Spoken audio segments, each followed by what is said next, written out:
O apoio às ocupações nas escolas, universidades e núcleos de educação, né, o apoio à greve dos professores do Estado e das universidades tem que passar também pelo conhecimento das questões legais. Né? Os meios de comunicação, né, a mídia golpista, como no caso é a Gazeta do Povo, né, eles ficam com o argumento de que os estudantes não têm informação. E pode ser que às vezes isso aconteça mesmo. Né? Mas de qualquer forma, a gente que já vivenciou as ocupações e esteve junto, está junto, né, com os estudantes e tudo, a gente sabe que não é bem assim. Né? Mas, enfim, acho que é importante alguns dados sobre a MP para deixar bem claro, né, alguns pontos aí fundamentais.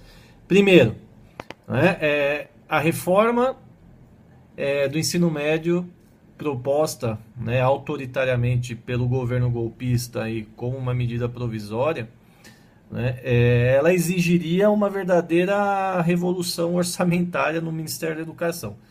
Você colocar 7 horas, milhões e milhões de adolescentes numa escola, seria necessário fazer investimentos incalculáveis em estrutura, infraestrutura, novas escolas.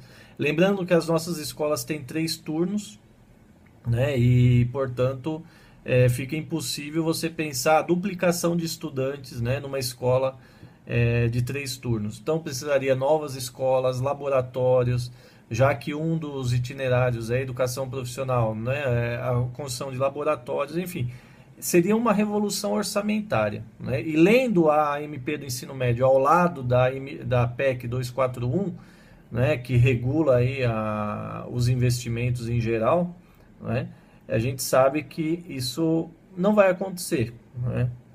Então, a primeira questão é essa, né? O governo federal propõe uma medida provisória, quem paga, né, basicamente o ensino médio são os estados, e os estados, muitos deles estão falidos. Né? O Rio de Janeiro, por exemplo, já está dividindo o pagamento de professores e outros funcionários, né? Atrasou pagamentos de monte.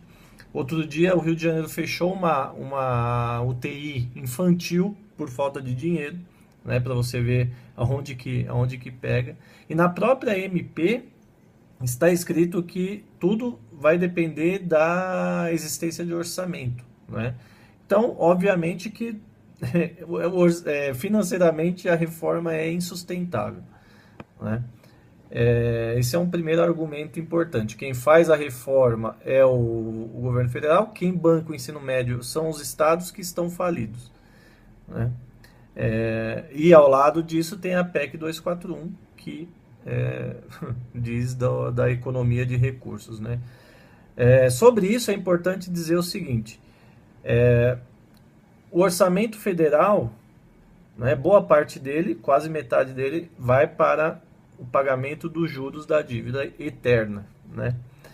É, Bom, e é bom saber que, óbvio que isso não é do atual governo, enfim, isso já é. Nenhum governo que passou enfrentou a necessária auditoria da dívida pública, né? Então, ao contrário, como argumento, né, o pessoal que estuda isso, né, o governo Lula, ao contrário, ele trocou uma dívida com juros menor por uma dívida com juros maior. Portanto, o nosso orçamento, metade dele vai para pagar juros inconstitucionais da dívida. De outro lado, boa parte do orçamento vai para as emendas parlamentares. Né? Óbvio que o governo não vai parar com essas emendas, já que é uma forma de trazer os deputados para sua base. Também uma parte do orçamento, né, que vai para os privilégios, né, eternos das famílias de militares, também não vai ser mexido. Né? O orçamento militar já é escasso, né? Isso a gente tem que reconhecer. E óbvio que do ponto de vista nosso não deveria nem haver, né, forças armadas, mas enfim. Também não se mexe. Então, no orçamento não se mexe com militares, não se mexe com deputados, não se mexe principalmente com o capital financeiro, né? Lembrando que capital financeiro não é só bolsa de valor. Capital financeiro é a unidade entre o capital industrial e o capital bancário, né? Segundo a proposição clássica aí do marxismo, né? Para meia dúzia de famílias que recebem aí esses juros, né, de uma dívida que sempre cresce. Portanto, o primeiro argumento, financeiramente a reforma é insustentável. Logo voltamos com outro vídeo sobre outras questões. Informar, saber, lutar, resistir.